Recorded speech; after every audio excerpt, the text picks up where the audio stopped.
That's an 91 kick.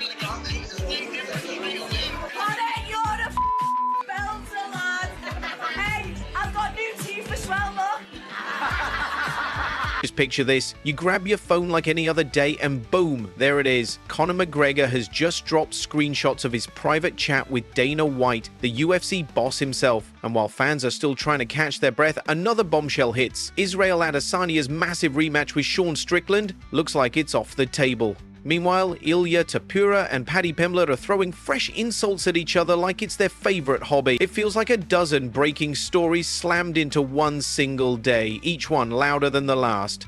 But hang tight, because we're walking you through every jab, every surprise, and every wild turn from this hurricane of MMA chaos. And we're starting with Silva, who's been running his mouth just as fast as he throws punches. His next target? Diego Lopes.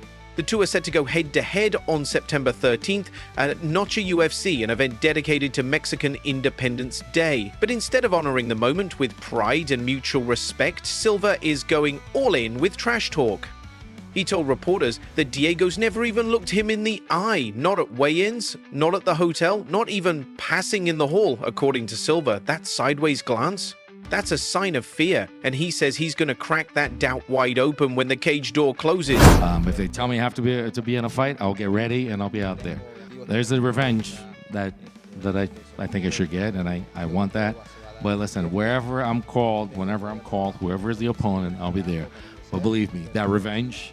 And he didn't stop there. Silva actually compared his own boxing skills to Canelo Alvarez. He promised fans they'd see a real Mexican striker beat down a man who doesn't even seem sure if he's Mexican or Brazilian. And that comment hit a nerve. Diego's heritage has always sparked heated debates online, and Silva knew exactly what he was doing, but under all the drama is a real fight, a clash of styles. Silva throws fast, brutal combos to the body. Lopes is all about ground game, looking for submissions like a spider waiting in the dark. When they finally collide, it's more than just skill, it's about pride, identity, and pushing toward a title. Every insult Silva throw, it'll either look legendary or embarrassing. And he said that he's picking Sean Brady, obviously, this weekend. But is it personal between you two? Not really. I just don't like him. I mean, I don't think wouldn't be friends outside the sport. I wouldn't know who he is. You know what I mean? So, no. Leon Edwards once stood at the top, wrapping the welterweight title around his waist with confidence, but that shine faded fast. First, Bilal Muhammad out-wrestled him and took the belt. Then Sean Brady finished him with a choke this March. And now, Leon's confidence is shaken, but he's searching for that fire again, and he thinks he's found it in Ian Garry. The young Irish fighter is loud, undefeated, and plays mental games like a pro. Leon told Sky Sports that this would be the perfect fight, not just for rankings, but for pride. Why? Because Garry fights long, standing tall, boxing from range. That leaves space for Leon to use his kicks and sweeps. It's almost like watching a mirror match. One veteran, one rising star. And Garry, he brings in the crowds, the TikToks, the energy. Leon knows that hype sells fights. Beat Garry?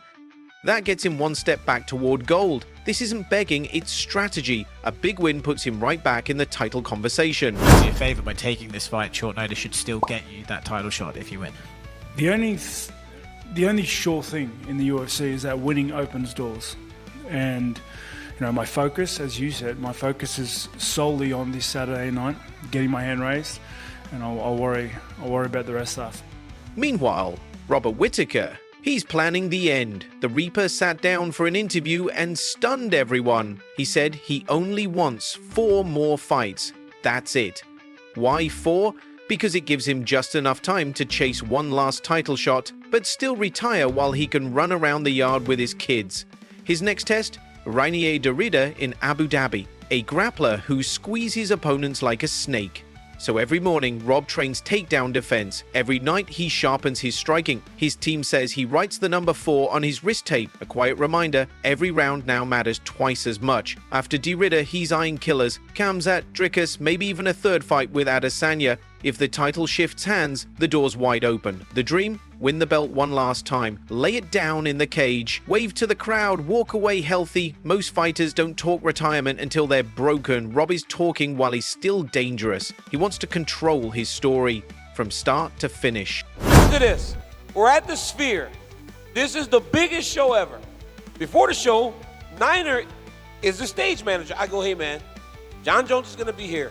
Please, when he comes to try to shake my hand, would you please tell him I'm working. Daniel Cormier sat behind a mic and dropped a single word that shook the MMA world: quit. He wasn't talking about someone retiring, he said John Jones quit. See, retirement, that means peace, acceptance. But quitting, that means running from the challenge. And Cormier believes John is dodging Tom Aspinall. Aspinall's the new monster, a heavyweight who moves like a lightweight and kicks like a mule. While John grabbed the belt from Stipe and disappeared, Aspinall became interim champ and started making noise. DC said John used to mock him for being old at 38, and now Jones is even older, avoiding the next big threat. He thinks John should have taken the fight with Aspinall before the Brit got more experience, because right now, Tom's never even hit deep waters like round 4 or 5. If John waits too long, that edge disappears. Still, DC admitted if they fought tomorrow, he'd put his money on Jones by decision. That's how slick and smart John still is. Fans went wild online, arguing about legacy, bravery, and what quitting really means. And while that storm brewed, bantamweight warrior Merab Dvalishvili was making waves in a very different way. Umar, you and Islam have shared so many memories together. I want to know, what's your best moment with him? Islam, he How about jacuzzi? You can come. I was not there. Come. Focus on your fight, Merab. Focus on your fight. Okay.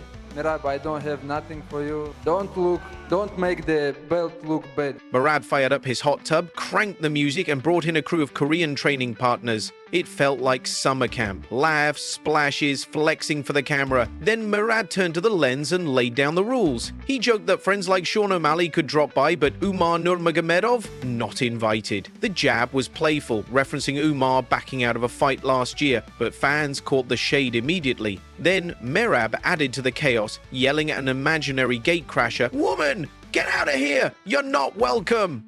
The hot tub erupted with laughter. Even neighbors probably heard the madness. Some critics slammed him for goofing off instead of training. But his fans loved it, saying this joy, this brotherhood builds better fighters than treadmills ever could. By night, the video exploded on Twitter and Instagram. Everyone was quoting, "Jacuzzi time, let's go boys." For Merab, it was more than just a meme.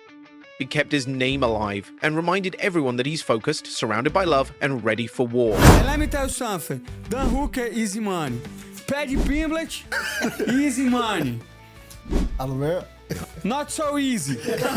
Renato Moicano is known for being a wild talker, but on his own podcast, he flipped the script and turned the jokes on himself. Coming off a unanimous loss to Beneil Dariush, Renato opened up like never before. He said he felt like a guy who smoked a pack of cigarettes every day, even though he didn't touch a single one. That's how bad the fatigue hit him. In round 2, his 36-year-old body just shut down, like someone filled his legs with wet cement. He sat there, sweating behind the mic, replaying every slow jab, every late sprawl, every sluggish move. He was embarrassed. After years of training, eating clean, and sleeping right, it was his cardio that failed him. He turned to his guest, Gilbert Burns, and asked honestly, has age ever hit you like that? Fans jumped into the comments with theories, altitude, nerves, weight cut, but Moicano just laughed it off and said if it had been 5 rounds instead of 3, maybe he would have broken through the wall and come back. Because at some point, it couldn't get any worse. It wasn't just a confession, it was real, it was raw, it was a man showing the fighter under the tattoos. He promised that next time, things would be different, more hill sprints, smarter camp, and definitely, no secret, cigarettes. Over in the lightweight division, Arman Tsarukyan wasn't shy either. He was asked who wins in a dream fight, Islam Makhachev or Ilia Topuria. Arman didn't hesitate. Islam wins by TKO, he said. The guy's pressure feels like a truck sitting on your chest. He explained that yeah, Iliam might be hot right now, all highlight reels and knockouts, but moving up in weight, that's a different story. He'd be stepping into the cage with someone who's been wrestling bears since childhood. In Arman's eyes, it's a math problem. Bigger size, elite wrestling, brutal top control equals pain. Ilia's fans weren't having it. They fought back online, saying his boxing is clean, his finish is a savage. Some even said he's the next McGregor. But Arman, he just laughed. He said Islam has already shut down tougher punchers than Ilia. This debate, it's as old as the sport itself. Styles make fights, and fans love to argue. If Islam gets Ilya on the mat early, he rains down elbows, but if Ilya keeps his distance, he's spinning and striking. Arman ended the conversation with a twist. He said he hopes that fight never happens. Why? Because he still wants his rematch with Islam. He's not done yet. Until contracts are signed, that clash lives on. In tweets, highlight videos, and gym mats everywhere.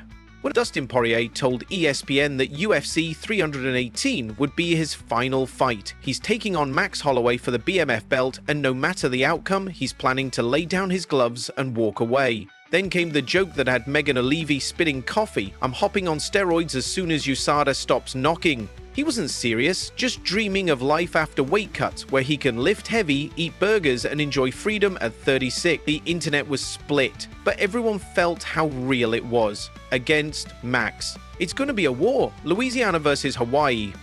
And for Dustin, every round now carries the weight of goodbye. Meanwhile, Paddy Pimblett took aim at Ilia Topuria again, calling him a knockoff McGregor. Same tattoos, same trash talk. He claimed Prime Conor would have knocked Ilia out cold. Ilia clapped back online. Round 1 Islam, round 2 Paddy. Fans ate it up. But beneath the banter is real tension. They nearly fought in a hotel lobby years ago. Now both are climbing toward title shots. Paddy thinks his unorthodox style would confuse Ilia. Ilia says he'd flatten him. It's a feud waiting to explode. And just when things couldn't get crazier, Donald Trump announced plans for a UFC event on the White House lawn for America's 250th birthday. 25,000 fans, a custom octagon, Dana White in charge. Dana reposted it. This will be epic. Conor McGregor added leaked messages to Dana saying, I love it, it's bold, maybe even nuts. But if Trump, Dana, and Conor are all in, don't be surprised if MMA's biggest moment happens right on America's front lawn.